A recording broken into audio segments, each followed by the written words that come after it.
Nama saya Irma Nursiam. Saya merupakan mahasiswi dari Universitas Muhammadiyah Kota Bumi. Saya mahasiswi semester 3 Program Studi Pendidikan Bahasa dan Sastra Indonesia.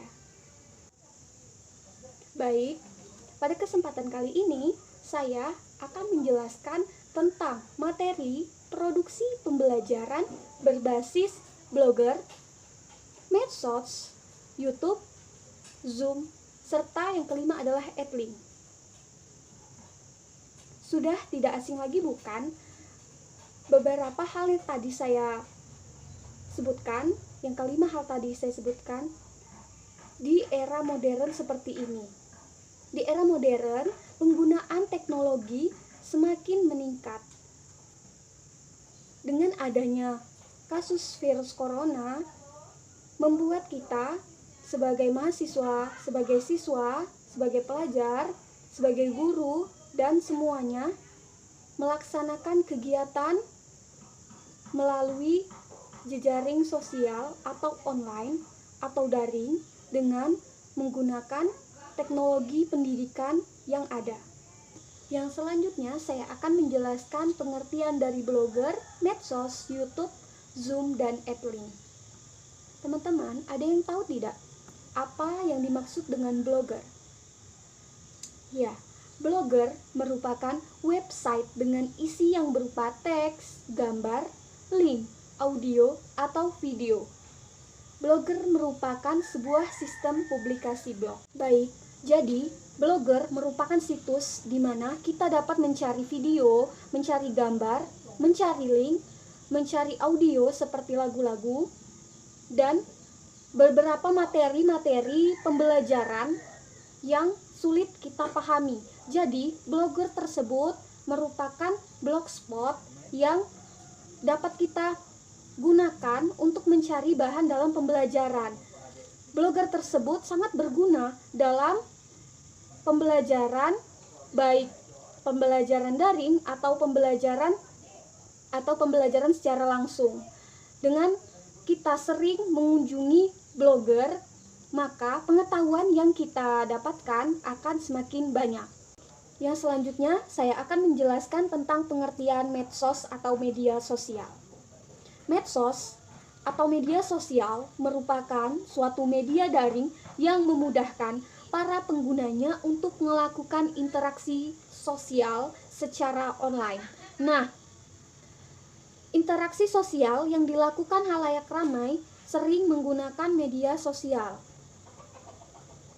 Contoh dari media sosial itu sendiri, kita dapat mengetahui antara lain Google, Facebook, Twitter, aplikasi Wattpad, YouTube. YouTube pun termasuk media sosial yang sering digunakan siswa, mahasiswa dalam mencari materi apabila materi yang disampaikan kurang jelas dari pembelajaran secara online itu tadi. Jadi, siswa sering menggunakan media sosial untuk pembelajaran secara online.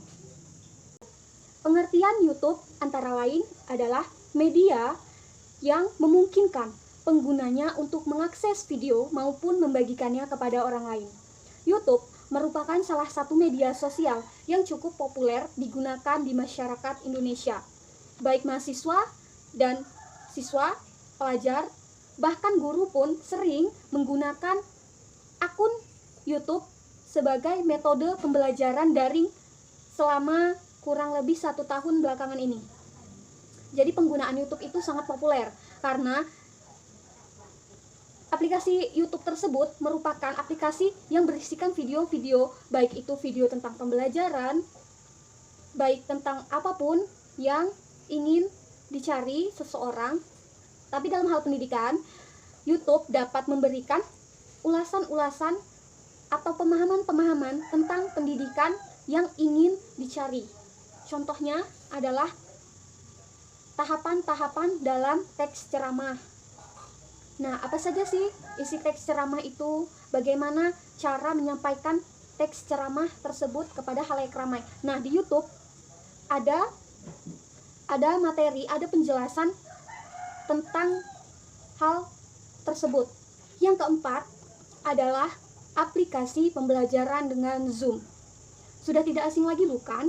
Zoom Meeting Cloud di telinga kita pada saat pandemi seperti ini. Penggunaan Zoom sangat digunakan dengan baik oleh masyarakat Indonesia, terlebih pada masa pandemi seperti ini. Karena dengan menggunakan aplikasi Zoom, kita dapat melakukan aktivitas kita, dapat berinteraksi dengan orang lain secara bertatap muka meskipun dengan secara online. Jadi, aplikasi Zoom merupakan aplikasi yang menyediakan layanan konferensi jarak jauh dengan menggabungkan konferensi video, pertemuan online, obrolan, hingga kolaborasi seluler dan membantu mempermudah hubungan jarak jauh. Jadi, Zoom ini ada yang merupakan Zoom berbayar dan ada yang merupakan Zoom gratis. Pada Zoom yang berbayar, biasanya partisipannya bisa mencapai hingga 500 partisipan atau 500 peserta dalam setiap pertemuannya. Itu Zoom yang berbayar. Dan batas waktu dari penggunaan Zoom tersebut tidak dibatasi. Jadi mau 2 jam dalam penggunaannya, mau 3 jam atau berapapun, itu tidak dibatasi jika Zoom tersebut merupakan Zoom berbayar. Tetapi jika Zoom yang menggunakan Zoom gratis, itu ada syaratnya, ada ketentuannya. Ketentuannya tersebut merupakan ada 2 juga. Yang pertama, partisipan hanya mencapai 100 orang dan tidak lebih. 100 orang itu untuk peserta yang mengikuti daring, mengikuti konferensi video secara online, dan waktu yang digunakan pun terbatas. Jadi ada perbedaan antara Zoom yang berbayar dan Zoom yang tidak berbayar. Zoom juga sangat efektif dalam pembelajaran jarak jauh. Mengapa? Karena jika mahasiswa tidak mengerti tentang pemahaman materi yang dijelaskan oleh guru, dijelaskan oleh dosen, dalam pembelajaran yang hanya memberikan materi saja tanpa penjelasan, itu akan lebih memudahkan mahasiswa dan siswa itu sendiri dengan menggunakan tatap muka walaupun secara online. Zoom tersebut mampu membuat mahasiswa dan siswa sedikit mencerna apapun yang dijelaskan guru dan dosen secara tatap muka walaupun secara online. Baik, yang terakhir atau yang kelima adalah aplikasi EdLink. EdLink merupakan aplikasi yang membantu mahasiswa dan dosen dalam kegiatan pembelajaran, berbagai informasi, materi perkuliahan atau pelajaran, dan memberikan tugas menjadi lebih mudah hanya lewat genggaman dalam bentuk aplikasi edukasi. Nah, aplikasi EdLink ini bukan hanya memudahkan mahasiswa dalam mengirimkan tugas, tetapi aplikasi EdLink juga memudahkan dosen dalam pemberian tugas, pemberian materi secara singkat, secara mudah dengan hanya melalui genggaman tangan. Karena aplikasi EdLink ini sangat mudah digunakan dengan menggunakan smartphone.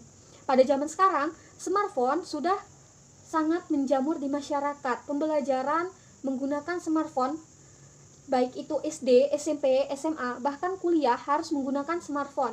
Karena kemajuan teknologi yang sangat berkembang menuntut kita menggunakan teknologi-teknologi tersebut. Jadi EdLink sangat disarankan dalam pembelajaran online karena manfaatnya yang sangat begitu besar bagi dosen ataupun mahasiswa. Baik, yang selanjutnya adalah kesimpulan. Sudah saatnya kini siswa menggunakan cara-cara konvensional dalam pembelajaran di kelas baik secara online ataupun offline ataupun secara tatap muka. Pergeseran paradigma pendidikan khususnya dalam pembelajaran di kelas mengikuti perkembangan teknologi. Salah satunya adalah dengan memanfaatkan teknologi melalui blogger, medsos, YouTube, Zoom, serta EdLink sebagai media pembelajaran dalam bentuk aplikasi edukasi yang berkembang pada perkembangan teknologi seperti sekarang ini. Dengan begitu, seorang guru dapat menampilkan, mengarahkan pembelajaran yang kreatif, interaktif, menarik, serta menyenangkan, dan mampu membuat siswa aktif berpartisipasi dalam pembelajaran meskipun hanya dengan pembelajaran daring atau pembelajaran online. Baik, Itu saja yang dapat saya sampaikan tentang produksi pembelajaran berbasis blogger, medsos, YouTube, Zoom, serta Edlink. Saya Irma Nursiam, Program Studi Pendidikan Bahasa dan Sastra Indonesia semester 3, mahasiswi Universitas Muhammadiyah Kota Bumi, undur diri. Terima kasih untuk yang sudah menonton. Jangan lupa klik tombol